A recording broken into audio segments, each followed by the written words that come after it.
যে কোনো বিয়ে বাড়ি বা অনুষ্ঠান বাড়িতে ডাল ভাতের সাথে এরকম ঝুরি আলু ভাজা খেতে কিন্তু আমাদের সবারই ভালো লাগে। তো আজ আমি আপনাদের সাথে একদম অনুষ্ঠান বাড়ির মতো পারফেক্ট ঝুরি আলু ভাজার রেসিপি শেয়ার করব।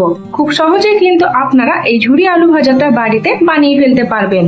আর একবার বানিয়ে প্রায় 1 মাসের জন্য আপনারা যে কোনো এয়ারটাইট কন্টেনারের মধ্যে স্টোর করে রাখতে পারবেন। এগুলো খেতে কিন্তু দারুণ মুচমুচে আর টেস্টি হয়। তো চলুন বেশি দেরি না করে ঝটপট এই ঝুরি আলু ভাজার রেসিপিটি দেখে নেওয়া যাক।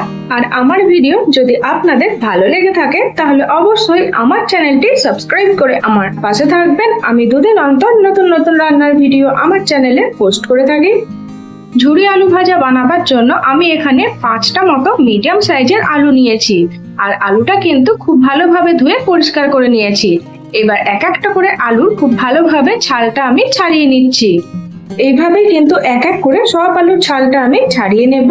আর আলুর ছালটা ছাড়ানো হয়ে গেলে কিন্তু এভাবে জলের মধ্যে ডুবিয়ে রাখতে হবে, না হলে কিন্তু আলুগুলো কালো হয়ে যেতে পারে। দেখুন এখানে সব আলুগুলো ছাড়ানো হয়ে গেছে। এবার আমি একটা বড় গ্রেটার নিয়েছি। আর গ্রেটারের এই বড় অংশটা দিয়ে আমি এক একটা করে আলু এভাবে পাতলা আর গোল স্লাইস বার করে নিচ্ছি। আমি হাতের সাহায্যে আলু স্লাইস গুলো দেখিয়ে দিচ্ছি। দেখুন, দেখে বুঝতেই পারছেন ঠিক কতটা পাতলা করে এই আলু স্লাইস গুলো কেটে নিতে হবে। আপনারা চাইলে হাতের সাহায্যে কিন্তু গোল ও পাতলা করে কেটে নিতে পারেন। দেখুন এখানে সব আলুগুলোর কিন্তু আমি পাতলা করে স্লাইস বার করে নিয়েছি। আর এই আলু স্লাইস গুলো কিন্তু জলের মধ্যে ডুবিয়ে রাখতে হবে। জল ছাড়া কিন্তু একদমই রাখা যাবে না, তাহলে কিন্তু আলুগুলো কালো হয়ে যেতে পারে। এবার কয়েকটা করে আলু স্লাইস নিয়ে এইভাবে ছুরির সাহায্যে লম্বা ও পাতলা ভাবে কেটে নিতে হবে। আর এগুলো কাটার সঙ্গে সঙ্গে কিন্তু অন্য একটা জায়গার মধ্যে জলে ডুবিয়ে রাখতে হবে। দেখুন আমি এখানে হাতের সাহায্যে দেখিয়ে দিচ্ছি। দেখে বুঝতেই পারছেন ঠিক কতটা পাতলা ও লম্বা করে এই আলুগুলো কেটে নিতে হবে। এইভাবে যদি আপনারা ঝুরি আলু ভাজার জন্য আলুটা কেটে নেন তাহলে দেখবেন একদম পারফেক্ট মুচমুচে ঝুরি আলু ভাজা তৈরি হবে। দেখুন এখানে ঝুরি আলু ভাজা বানাবার জন্য কিন্তু সমস্ত আলু কেটে আমি রেডি করে নিয়েছি। আর আলুগুলো কিন্তু প্রায় 4 থেকে 5 বার জল পাল্টে পাল্টে খুব ভালোভাবে ধুয়ে নিতে হবে। যতক্ষণ অবধি জলটা এরকম পরিষ্কার সাদা পাড়া হয়ে যাচ্ছে ততক্ষণ অবধি কিন্তু আপনাদের জল দিয়ে আলুটা ধুয়ে নিতে হবে। এখন আলু থেকে এই সমস্ত জলটা ঝরিয়ে নিয়ে ফ্রিজের একদম ঠান্ডা জল এর মধ্যে দিয়ে দিতে হবে। আপনারা চাইলে এর মধ্যে 4 থেকে 5 টুকরো বরফ দিয়ে দিতে পারেন। আর এই ফ্রিজের ঠান্ডা জলের মধ্যে আলুটা ভিজিয়ে প্রায় 10 থেকে 15 মিনিটের জন্য রেখে দেব। এটা কিন্তু আপনারা একদমই স্কিপ করবেন না। প্রায় 10 থেকে 15 মিনিট পর ঢাকাটা আমি খুলে দিলাম। আর দেখুন আলুগুলো কিন্তু ঠান্ডা জলের মধ্যে খুব ভালোভাবে ভিজে গেছে। এখন একটা বড় তোয়ালে নিয়েছি। আর এই তোয়ালের মধ্যে আলুগুলো জল থেকে তুলে দিয়ে দিচ্ছি। আলুগুলোর গায়ে যদি জল থাকে তাহলে তেলে ভাজার সময় কিন্তু তেলটা ছিটকে গায়ে লাগতে পারে। তার জন্য আপনারা এইভাবে তোয়ালের মধ্যে আলুগুলো মিলে শুকিয়ে নিতে পারেন। দেখুন এখানে সব আলুগুলো কিন্তু তোয়ালের মধ্যে আমি মিলে দিয়েছি। আর একটা অন্য রুমালের সাহায্যে আলুগুলো আমি খুব ভালোভাবে মুছে নিচ্ছি, যাতে আলু থেকে এক্সট্রা জলটা বেরিয়ে আসে। আর এইভাবে কিন্তু আলুগুলো তোয়ালের মধ্যে মিলে ফ্যানের হাওয়াতে প্রায় 20 থেকে 25 মিনিটের জন্য শুকিয়ে নিতে হবে। তাহলে দেখবেন আলুগুলোর গায়ে আর এক ফোঁটাও জল থাকবে না, একদম ঝরঝরে হয়ে যাবে। আর মোটেও কিন্তু এই আলুগুলো রোদে দিয়ে শুকাতে যাবেন না, তাহলে কিন্তু সব আলুগুলো কালো হয়ে যেতে পারে। এই ছোট ছোট টিপস গুলো ফলো করলেই আপনারা কিন্তু বাড়িতে অনুষ্ঠান বাড়ির মতো একদম ঝরঝরে আর মুচমুচে ঝুরি আলু ভাজা বানিয়ে ফেলতে পারবেন। দেখুন ফ্যানের তলায় আলুগুলো শুকিয়ে নেওয়ার পর কত সুন্দর ঝরঝরে হয়ে গেছে। এবার ঝুরি আলু ভাজা ভাজার জন্য একটা কড়াইয়ের মধ্যে আমি নিয়েছি বেশ কিছুটা পরিমাণে সাদা তেল। তেলটা যখন খুব ভালোভাবে গরম হয়ে আসবে তখন অল্প করে আলু এই তেলের মধ্যে দিয়ে দেব। গ্যাসের ফ্লেমটা মিডিয়াম টু হাই রেখে সমানে নেড়ে চেড়ে কিন্তু এই ঝুরি আলু ভাজাগুলো তৈরি করে নিতে হবে। আর আলুগুলো ভাজার সময় বুঝতে পারবেন বেশ মুচমুচে হয়ে আসছে। আপনারা এখনো অবধি যদি না বানিয়ে থাকেন তাহলে তাড়াতাড়ি কিন্তু একবার এই ঝুরি আলু ভাজাগুলো বাড়িতে বানিয়ে দেখতে পারেন। যখন আলুগুলোর মধ্যে এইরকম হালকা গোল্ডেন কালার চলে আসবে তখন ছান্তার সাহায্যে আলুগুলো তেল থেকে খুব ভালোভাবে ছেঁকে তুলে নিতে হবে।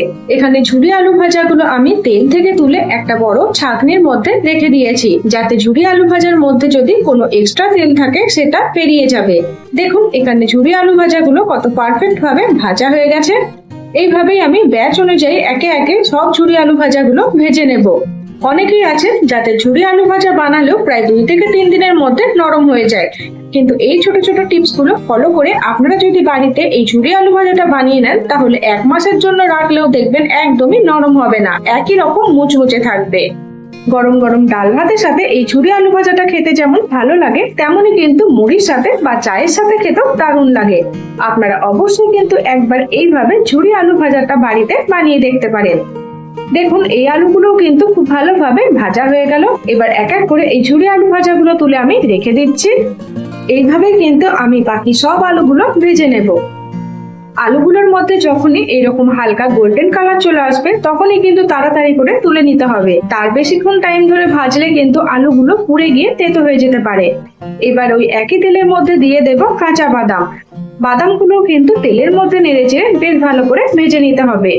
বিয়ে বাড়ি বা অনুষ্ঠান বাড়ি ঝুরি আলু ভাজার মধ্যে দেখবেন অল্প করে বাদাম আর কারি পাতা দেওয়া থাকে, এর ফলে কিন্তু আলু ভাজাগুলো খেতেও বেশ ভালো লাগে, তাই আমি এখানে বাদাম ও কারি পাতা দেবো।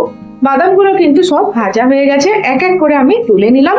সন্ধ্যেবেলায় কিন্তু শুধু শুধু চা মুড়ি খেতে কারোরই ভালো লাগে না, আর বাড়িতে যদি আগে থেকে এই ঝুরি আলু ভাজাটা বানানো থাকে তখন কিন্তু আর কাউকে শুধু চা মুড়ি খেতে হবে না। এই ঝুরি আলু ভাজাটা ভাতের সাথে খেতে যেমন ভালো লাগে তেমনই কিন্তু চা ও মুড়ির সাথেও খেতে বেশ ভালো লাগে। এবার ওই একই তেলের মধ্যে দিয়ে দিলাম কারি পাতা। কারি পাতাটাও আমি তেলের মধ্যে ভেজে নিচ্ছি। দেখুন এখানে সব ঝুরি আলু ভাজাগুলোই কিন্তু আমি ভেজে রেডি করে নিয়েছি। এবার এর মধ্যে দিয়ে দেব আগে থেকে ভেজে রাখা কারি পাতা ও বাদামগুলো। এই ঝুরি আলু ভাজাটা খেতে যাতে আরো একটু বেশি ভালো লাগে তার জন্য আমি এর মধ্যে কিছু গুঁড়ো মশলা অ্যাড করে দিচ্ছি। প্রথমে দিয়ে দিলাম প্রায় 1 চামচ মতো ঝাল লঙ্কার গুঁড়ো, স্বাদ মতো নুন, আর দিলাম প্রায় 2 চামচ মতো চাট মশলা। এই আলুগুলো ভাজার সময় কিন্তু আমি কোনো রকম নুন ব্যবহার করিনি। ভাজা হয়ে যাওয়ার পরে কিন্তু এর মধ্যে নুন ও মশলাগুলো মেশাতে হবে, না হলে কিন্তু আলুগুলো নরম হয়ে যেতে পারে। এই নুন, লঙ্কা গুঁড়ো আর চাট মশলাটা ঝুরি আলু ভাজার সাথে খুব ভালোভাবে মিশিয়ে নিচ্ছি। আপনারা চাইলে এর মধ্যে শুধু নুন দিতে পারেন, তবে এই চাট মশলা আর লঙ্কা গুঁড়ো দেওয়ার ফলে কিন্তু ঝুরি আলু ভাজাটা খেতে বেশ চটপটা লাগে। আপনারা অবশ্যই একবার এইভাবে বাড়িতে ঝুরি আলু ভাজাটা বানিয়ে দেখবেন। দেখুন আমি হাতের মধ্যে নিয়ে দেখিয়ে দিচ্ছি, দেখে বুঝতেই পারছেন কতটা পারফেক্ট আর মুচমুচে ভাবে এই ঝুরি আলু ভাজাগুলো তৈরি হয়েছে। তো আমার এই দারুণ স্বাদের আর একদম মুচমুচে ঝুরি আলু ভাজা রেসিপি আপনাদের কেমন লাগলো কমেন্ট বক্সে জানাতে ভুলবেন না। আর আমার ভিডিও যদি আপনাদের ভালো লেগে থাকে তাহলে অবশ্যই আমার চ্যানেলটি সাবস্ক্রাইব করে আমার পাশে থাকবেন।